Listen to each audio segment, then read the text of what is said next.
Hi nail friends. So I know it's been a while since you've seen one of my videos and I apologize for that. It's just been a little bit frustrating to do videos with how broken my screen is. It makes it really hard to edit them. Anyways, moving on. So my thumb about 2 weeks ago had a terrible accident happen to it. My silly dogs ripped it off because they decided to go gallivanting across town. But that's another story for another time. So I'm going to fix it up, and I'm actually going to do something really cool that hit my mind because I saw it on Pinterest, and what it was actually a bead. And it was a clear bead with flowers on it that were watercolored. So I'm going to fix this guy up and do that idea. And we're going to see how it goes. I've never done a clear watercolored nail before. So we're going to use this daisy plate from Clear Jelly Stamper. And then we're going to need a black and a white because with our watercolor we're going to want a white base and then black to do the outlines with, of course. And then I have from Wildflowers 4 colors. I've got a green, a pink, a purple, and a blue. So I'm going to go ahead and prep this and sculpt it and everything off camera. And when I come back, it'll be a glass nail. Okay, here we go. We have a fixed nail. Sorry if you guys noticed that it looks crooked. My thumbs are super pain in the butt because they actually sit slanted. So here is our gorgeous shaping. Our nice strong C curve is in there. So I actually decided to throw in a little bit of a sparkle into it. I only put it in half of the nail and then I kind of just faded it into the left side. So we are going to carry on now. I went in and I put a tackless top coat on because Clear Jelly Stamper polishes, or just any type of polish in general, when you do it on a finished filed nail that's been buffed and everything, sometimes the polish will go into your grooves and it will actually be visible in your top coat once you top coat it. So we really want to minimize that. So plus the big bonus is if you struggle with like smaller images that are thinner and just dry up quicker, that'll really help and act like glue to the polish. So anyways, let's get started. Alright, so I grabbed my Clear Jelly Stamper book. It's kind of a mess, but that's okay. And then my Big Bling, which is my favorite stamper ever.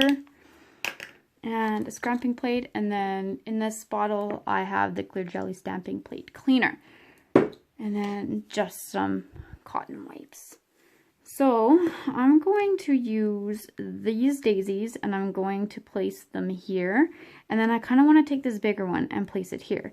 So I'm actually going to go in and use the outline here, or the outline, the base of our daisies.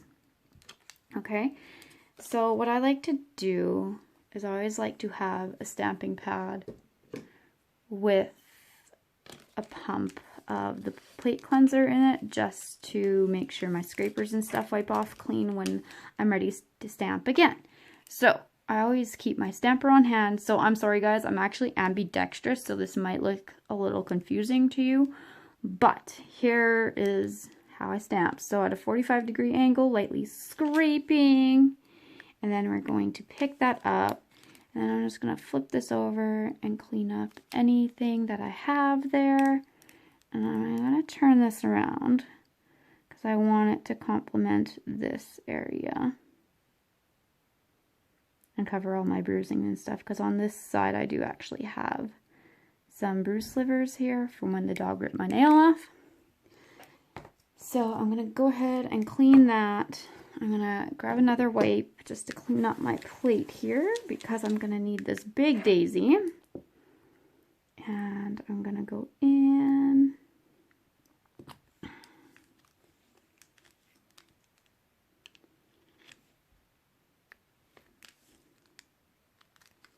And then we're gonna clean up again. And now I am going to kind of want it right here. I'm just rocking it back and forth, pressing very gently. Like, this is how soft I'm touching my nail and the plate and everything. So we have that on there.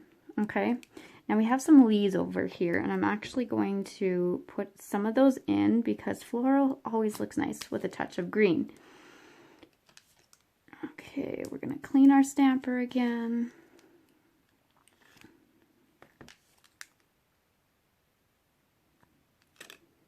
And then I'm going to incorporate this guy here, just to kind of hide my natural tip there. I have a really high hyponychium, so I wasn't able to remove very much of it. So we're just gonna hide some of that.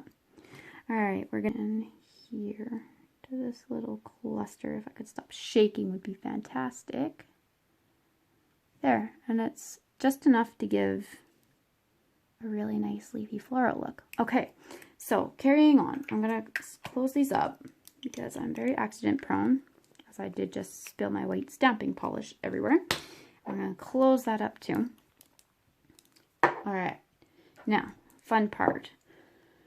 I always like to make sure I have a paper towel or my stamping wipes. Usually it's, or my stamping wipes, goodness, I mean my stamping silicone mat here, because these inks will stain my desk if I let them. Now, number one is the green. So we're going to start with that first. And I'm just going to make sure there's no product in here so it's not dripping everywhere. And you're actually going to want to grab a detailer brush for this.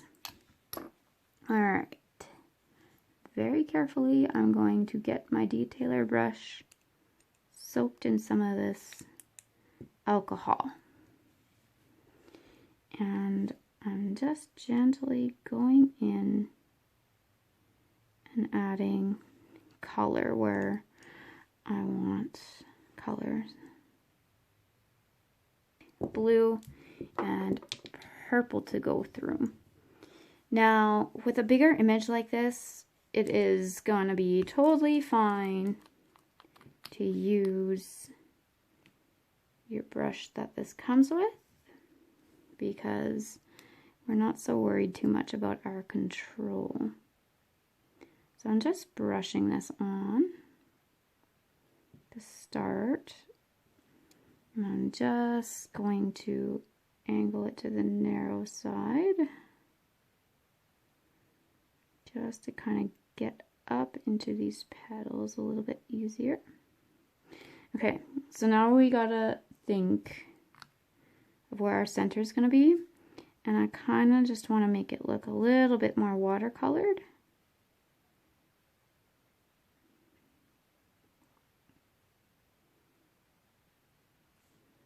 And then if I'm looking at this right, our center is going to be over here. So I'm actually going to take out some of our color here, just so that we have a lighter center.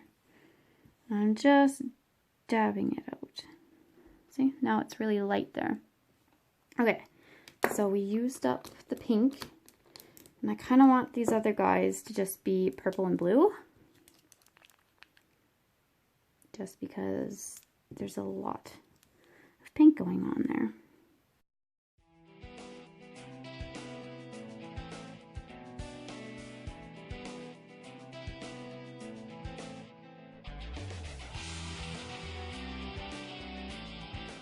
So again, we want this to look more watercolored, and this one came out fairly solid in one color.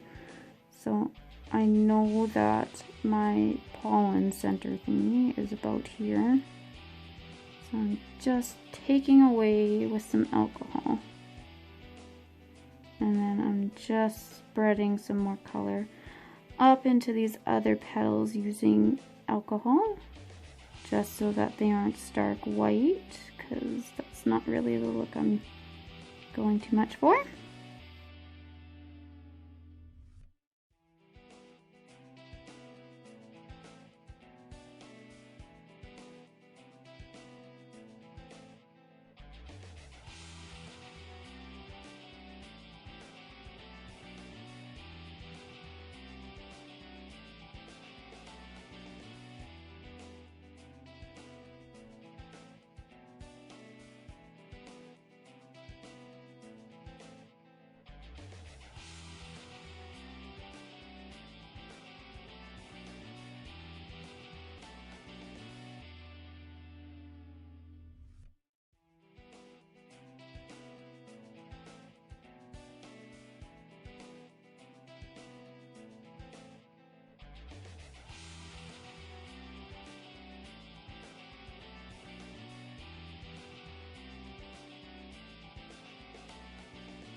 I kind of miserably failed on that one because I didn't get my angle quite right, but that's okay.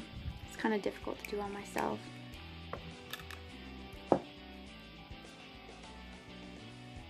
Now we're going to do our next one.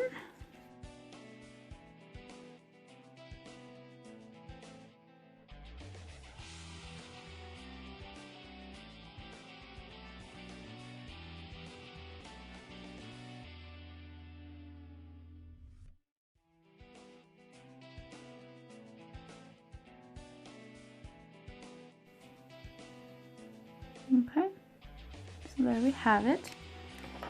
Now I'm going to do our leaves.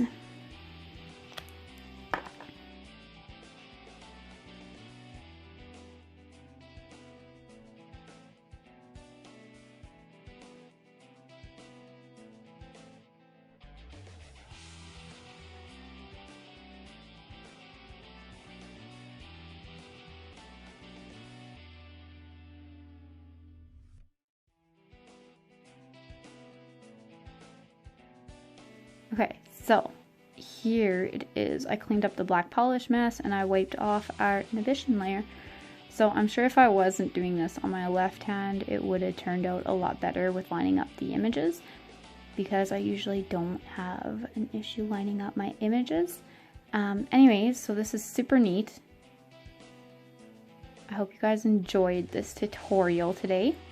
And speaking of inks, I have the 3 new latest Wildflower inks that were just released. I just got them in the mail, and I plan on doing a video where it's sort of like a review and showing you a couple different things you can do with the watercolors or inks, whatever you want to call them. I call them watercolors because that's just what they remind me of. Anyways, so yes, make sure you watch for that video. It should be up here hopefully soon. Now, I hope you guys have a fantastic evening or day, morning, whenever you're watching this video. And thanks for joining. Bye.